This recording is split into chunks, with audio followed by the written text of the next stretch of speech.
dalam konteks punya dua keluarga ya, apa definisi adil menurut AA Gim? Ya, adil itu menempatkan sesuatu pada tempatnya.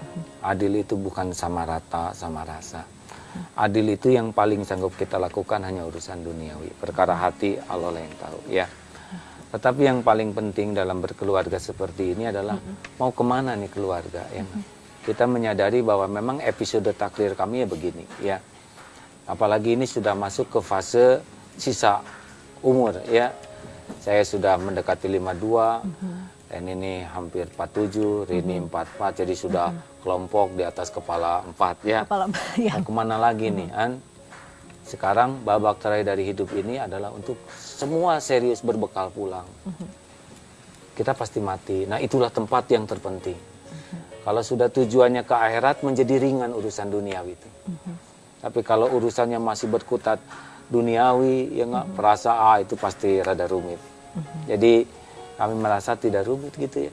Yang rumit ya media saja yang nggak ngerti ya. Oh iya, kalau media ini yang berusaha memahami kan AA, tentu dengan dua keluarga Teh Nini, Teh Rini kan frekuensinya agak sama dengan visi AA itu bagaimana? Harus kita tahu ya, yang membulak-balik hati itu adalah Allah. Jadi saya tidak bekerja keras agar frekuensi sama, tidak di sana.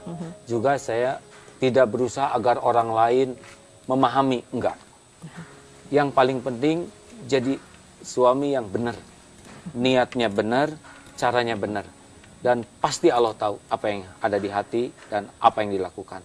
Bukan takut dicaci orang, bukan berharap orang kagum, enggak. Hanya Allah saja, nanti Allah lah yang akan ngatur semuanya. Apa sudut pandang AA Gim tentang orang-orang atau masyarakat yang punya penilaian berbeda, punya sudut pandang berbeda tentang poligami? Oh ya, tidak apa-apa, berbeda ya. Karena tugas saya itu bukan membulak-balik hati orang. Tugas saya melaksanakan episode yang saya jalanin dengan niat yang benar dan cara yang benar. Sebenar apapun yang kita lakukan, pasti ada yang tidak suka. Rasulullah aja sempurna, ada yang menghina, mencaci, memusuhi, memerangi, apalagi saya yang hina betulan, ya kan? Jadi bukan urusan terpenting saya penilaian orang kepada saya.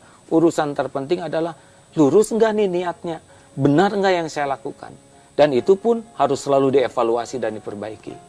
Nah, berapa lama setelah masa babak belur itu akhir 2007, AA merasa belum dewasa begitu ya? Kemudian AA yang sekarang gitu tahun berapa lama tuh AA prosesnya untuk berdamai lah dengan diri sendiri? Intinya adalah saya dibimbing oleh ulama, ya, ulama yang sangat matang, berilmu tinggi, hatinya baik, mencintai Allah, dan 24 jam lah dipantau, dibina, sehingga diberi pemahaman kenapa ini Allah takdirkan ada ini. Karena jadi saya ngerti, oh iya, karena Allah sayang, bahwa hati saya masih kesana sini, badan sepertinya ke Allah, tapi hati sih ngadepnya ke makhluk. Nah sekarang Allah mau nyabutin apa yang menjadi ilah di hati ini, siap-siap aja. Jadi diberitahu tuh, ini akan panjang prosesnya, akan menyakitkan. Saya nanya, sampai kapan ini guru ya saya akan menghadapi ujian ini? Sampai Qul hu Allahu ahad, sampai di hati itu benar-benar hanya menuhankan Allah. Nah sebagai orang dan tua mudah bagi Allah dari 11 anak begitu ya, apa yang AA belajar apa dari anak-anak? Oh luar biasa, ya luar biasa. Salah satu, salah dua lah, gimana? Anak tuh hatinya bersih ya, beda dengan kita. Kalau satu dosa, satu titik, setahun udah berapa ribu titik. Nah saya udah 51 tahun ya nggak? Udah kayak apa tuh lebegnya kalau bahasa Sunda. Harus ngikisnya luar biasa. Mereka lebih apa adanya. Mulut, hati, sikap tuh cenderung sama. Nah kalau kita kan udah beda-beda tuh. Hati mau dikemas beda lagi, mulut beda lagi. Satu. Coba lihat kalau anak tuh ya bersih hati nih, contoh. Anak balita tuh. Dimarah, ditegur, dipelototin, nggak ada dendam tuh. Ya kan? Meluk lagi ke ibunya, padahal baru dimarah, meluk. Lah kita tersinggung dikit, dendam, itu ciri. Balik ya. badan gitu ya? Oh iya, gitu ya. harusnya orang yang bersih hati mah nyaman aja ya. Dihina, disakiti, oh saya harus berbuat yang terbaik. Atau anak tuh ya, anak tuh tidak pernah menyerah tuh. Belajar jalan, jatuh, kedebut, berdiri lagi, maju, benjol, jalan lagi. Nggak ada yang mogok. waduh saya jatuh terus nih, nggak bakat jalan, mau merangkak aja seumur-umur. Enggak tuh ya enggak. Dua nilai itu ya berarti ya paling tidak ya. Iya, jadi nggak ada kata menyerah dalam hidup ini, ya kan? Kalau menyerah, itulah kegagalan, ya. Perkara jatuh bangun itu kan sunatullah. Bagaimana Allah mau ngajarin kita tuh kan dengan berbagai jatuh, betul tidak? Banyak lah. Banyak ya, itu dua ya. Kata tidak kuncinya, mudah menyerah. Kemudian yang satu tadi kalau tidak ada tersinggung, bersih hati saja begitu ya. Sayang aja gitu. Nah, pada tahun 2012 AA memutuskan kembali untuk rujuk dengan teh Nini. Apakah alasan anak-anak gitu? Karena alasan anak-anak begitu.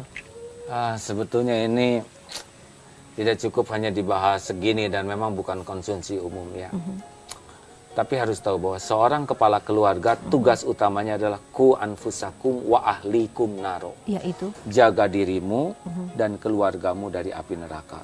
Jadi tugas terpenting seorang kepala keluarga adalah mati-matian memperbaiki diri ya, supaya kita jangan sampai menjadi motor kecelakaan bagi keluarga.